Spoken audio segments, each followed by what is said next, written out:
penal acusatorio. Son muchas etapas que las tenemos que analizar. Es por ello que este tema lo he dividido en 3 partes. Hoy vamos a ver 10 subtemas y la siguiente clase otros 10 subtemas. ¿Y qué tan importante es no llenarnos de información e ir paso a paso? Ya habíamos detenido en flagrancia, ya vimos los casos, los artículos. Ahora vamos a ver una detención en caso urgente. ¿Qué es este concepto? ¿A qué nos lleva por entender? Fíjense bien, el tema de la detención en caso urgente es considerado una forma de detención extraordinaria, en donde el Ministerio Público cuenta con facultades dotadas por la Constitución. ¿Qué quiere decir esto? Fíjense bien, vamos a seguir leyendo. En los casos de urgencia, se encuentra en condiciones de ejecutar una intervención inmediata, jurídicamente justificada. Aquí ponemos el ejemplo de los cateos, hechos por el ejército, la policía, marina, las fuerzas especiales, donde en casos de urgencia estamos hablando que alguna persona quiera darse a la huida, alguna persona quiera ocultar algo. No podemos actuar si no es por una orden judicial, mas sin embargo, el Ministerio Público, por ser el representante de la autoridad, el encargado de ejercer la acción penal en contra de los mismos, puede decretar algunas excepciones. Por lo tanto, cuando existe riesgo fundado, fíjense bien, tomen nota, casos de urgencia, cuando exista riesgo fundado y motivado de que ésta pueda sustraerse de la acción de la justicia y además no sea posible aquel que pueda solicitar dictar una orden por parte del juez de control. ¿Hasta dónde? Se puede actuar bajo mando y conducción. Fíjense bien, les voy a poner este pequeño video y vamos a escucharlo, ¿sale?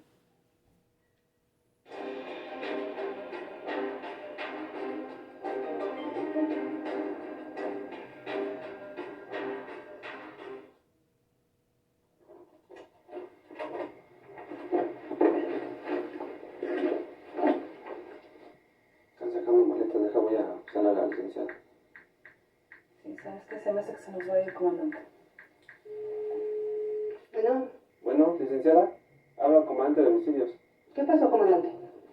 Para informarle que estamos en el domicilio del probable responsable. Está sacando varias maletas grandes y las está metiendo en la cajuela. ¿Se trata de la persona sospechosa del homicidio que estamos investigando? Sí, licenciada. Bien, sí, le voy a pedir que esté muy al pendiente y en cuanto vean que sale nuevamente, pues intercéptenlo, asegúrenlo y pues estamos hablando de una detención en caso urgente, comandante. Yo creo que no hay ningún inconveniente, está debidamente justificado, la investigación está bastante avanzada y por esa razón creo que ya pueden proceder a asegurarlo. Está perfectamente justificado.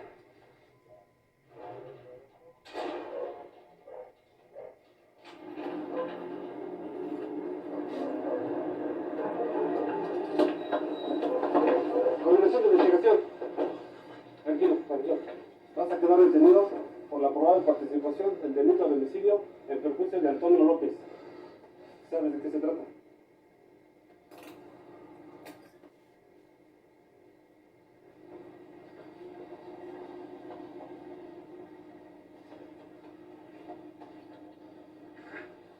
Te van a leer tus derechos. Tienes derecho a permanecer en silencio, todo lo que digas podrá ser utilizado en tu contra.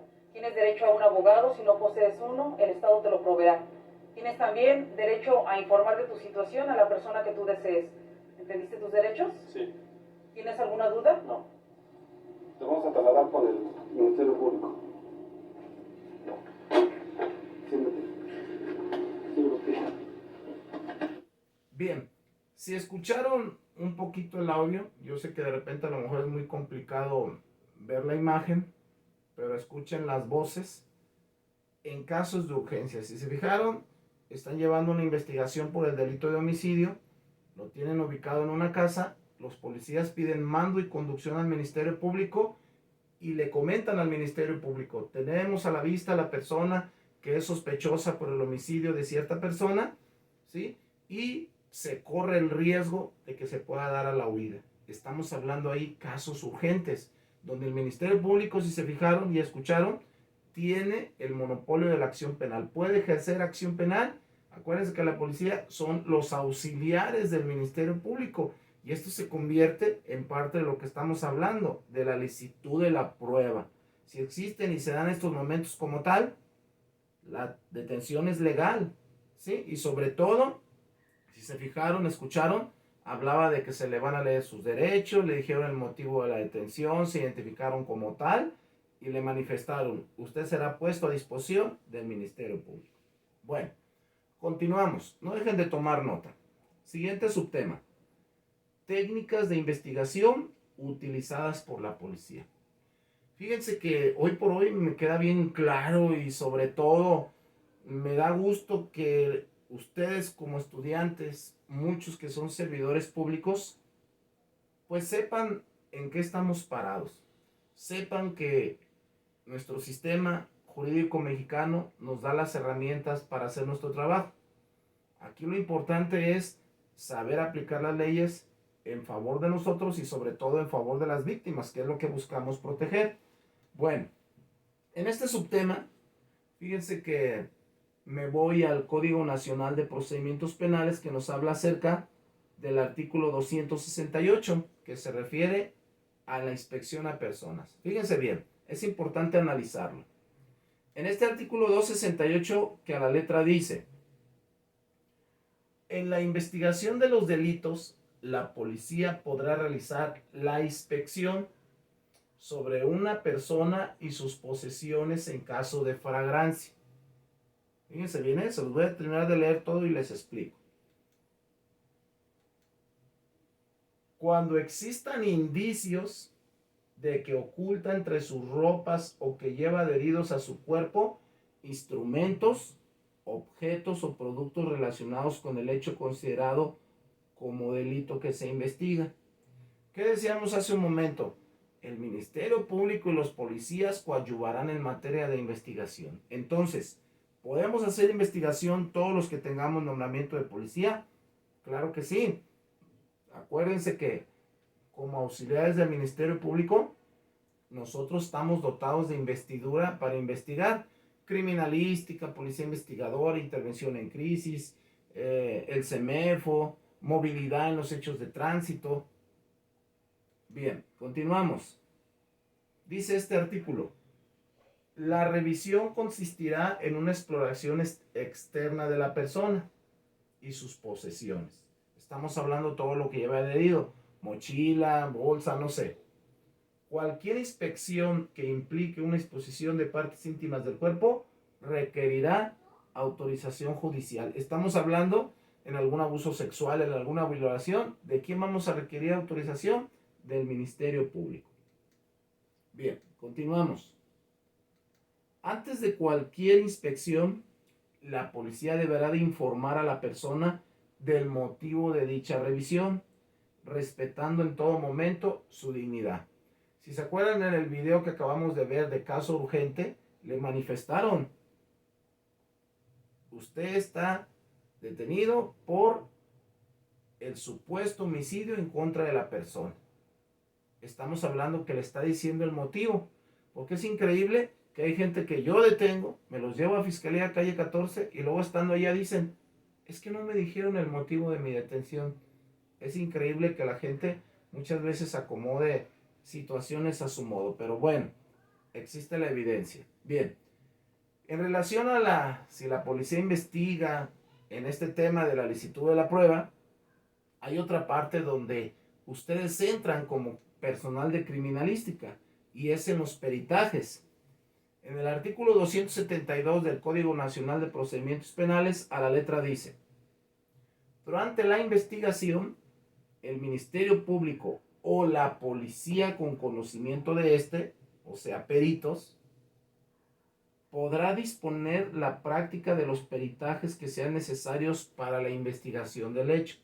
Si se fijan, en todo momento está hablando de la investigación de los hechos. Luego dice, artículo 132. Considero esto importantísimo. No se les olvida. Así como que escríbanlo con letra azul y con comillas. Obligaciones del policía. Si estamos hablando que la policía investiga, obvio que hay un artículo en el Código Nacional que tiene que ser muy específico en este sentido.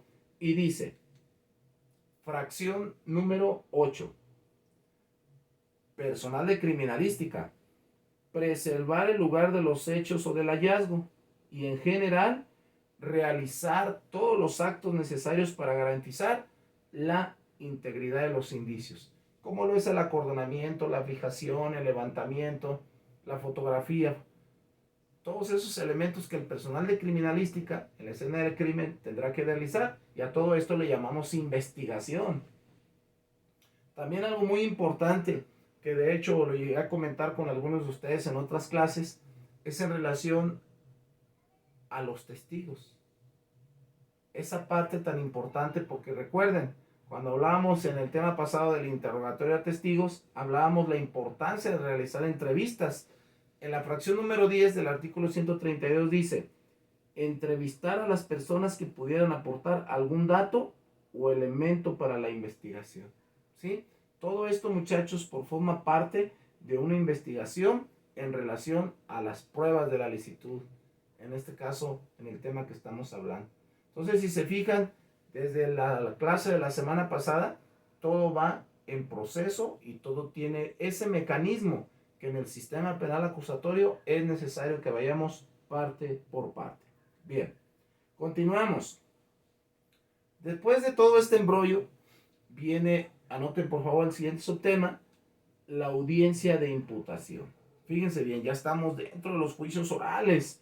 El hablar de la audiencia de la imputación, fíjense bien, como referencia, puedo mencionarles que es una actividad propia del Ministerio Público, el cual, previa citación del investigado y asistido por el defensor, que se le impone formalmente al imputado. ¿Qué tan importante es identificar cada cual sus funciones? En este subtema podemos definir que lo exime de declarar y aún en el caso de rendir su declaración lo puede hacer sin juramento. Fíjense que hay varias etapas en el proceso penal donde ¿qué sucede antes de las 72 horas que ya estamos en una audiencia de juicio? ¿Qué sucede al momento de que ya estamos en presencia del juez de juicio oral? Son ciertas partes que debemos de tomarlas en cuenta. Fíjense, sigan tomando nota. Sabemos que el Ministerio Público es el órgano acusador que como representante de la sociedad monopoliza el ejercicio de la acción penal en nombre del Estado y busca que se cumpla la voluntad de la ley. Fíjense que yo considero que una parte muy importante en el nuevo sistema de justicia penal, y creo que es muy importante porque ahí es donde se va a formular correctamente una carpeta de investigación que se pueda judicializar, es el Ministerio Público, de la mano de sus policías, de la mano de todos los que de cierta manera van a trabajar de la mano de él. Bueno, el Ministerio Público es el encargado por el Estado de exigir la acción de la pretensión punitiva. Es decir, él es el que va a exigir el castigo, la reparación del daño. Por lo tanto, hablar del Ministerio Público es el que tiene la comunicación y la va a efectuar al imputado en presencia del juez de control. En los juicios orales, muchachos, recuerden, Sistema Penal Acusatorio 1, tienen que estar presentes todas las figuras. El Ministerio Público, los policías, el juez, los testigos, todos. Si llegara a faltar uno de ellos, no se daría como tal el juicio oral. En este caso, pues es muy importante que el juez y el Ministerio Público estén presentes. Sobre todo, si alguno de ellos faltara, quedaría nula la audiencia de juicio. Por lo tanto, en este subtema, mediante la cual le informa que se desarrolla una investigación en su contra respecto a la probable intervención en uno o más hechos que la ley señale como delitos. Es importante, el Ministerio Público se lo va a saber. Él, como representante del Estado, es la parte defensora de la víctima y le tendrá que decir el motivo por el cual se le está acusando. Y, sobre todo, evidencias, pruebas, testigos. Es la parte medular donde en los juicios orales el Ministerio Público va a estar muy presente ahí. ¿Sí? Bueno, continuamos. Tomen nota. Existen elementos para la formulación de una imputación. ¿Sí? ¿Qué elementos debe de tener para formular una acusación al imputado? 1. El hecho. Acuérdense que aquí es muy importante el informe policial homologado. 2. La clasificación jurídica. ¿Qué tipo de delito es? ¿Doloso o culposo? ¿Sí? 3. La forma de participación del imputado en los hechos. Estamos hablando, por ejemplo, homicidio doloso, culposo, robo calificado, robo de automóvil en su modalidad de posición, cuántos fueron. 4. El nombre de sus acusadores. En este caso, puede haber más detenidos, ¿sí? Porque muchas de las veces se compaginan y hay más detenidos. Luego, 5. Se le preguntará al imputado si comprende el motivo de su detención. Acuérdense en los juicios orales, cuando hablamos de personas indígenas, en los juicios orales cuando son personas de otros países o personas que no comprenden mucho acerca del derecho, el juez de juicio oral o más atrás el juez de control del Ministerio Público le tiene que explicar, ¿está quedando claro el motivo de su detención? ¿Por qué usted está aquí? ¿Sí está comprendiendo? Es parte de la formulación de la acusación. 6. El juramento ante el juez. Siempre le van a pedir a la persona, levante su mano derecha. Le recordamos que declarar falsamente ante una autoridad es un delito. Para que tengan mucho cuidado si usted va a mentir. Y sobre todo, que se le presuma siempre su inocencia hasta que no se le demuestre lo contrario. ¿Qué tan importante es en estos temas, muchachos, en estos subtemas, poder entender esa parte tan interesante? Fíjense bien, les voy a poner nuevamente otro video, quiero que lo vean y lo escuchen y vamos a ir cerrando ya esa segunda parte de la licitud de la prueba.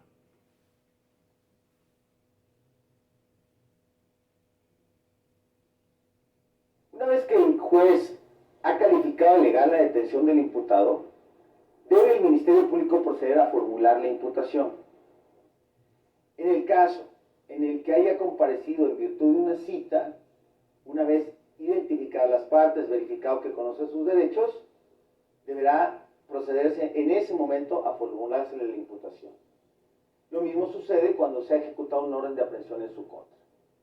El Código Nacional de Procedimientos Penales nos dice que la formulación de la imputación es la comunicación que el Ministerio Público hace al imputado de que se sigue una investigación por un hecho o hechos determinados que la ley señala como delito.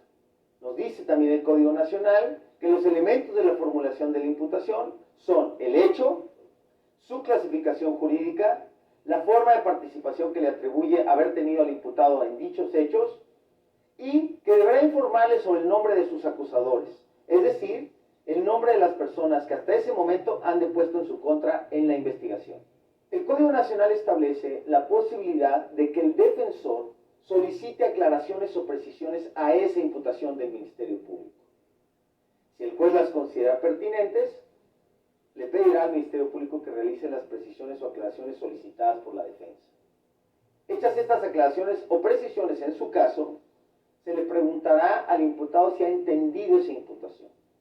En caso de que conteste negativamente, le pedirá al Ministerio Público que haga o explique lo que sea necesario.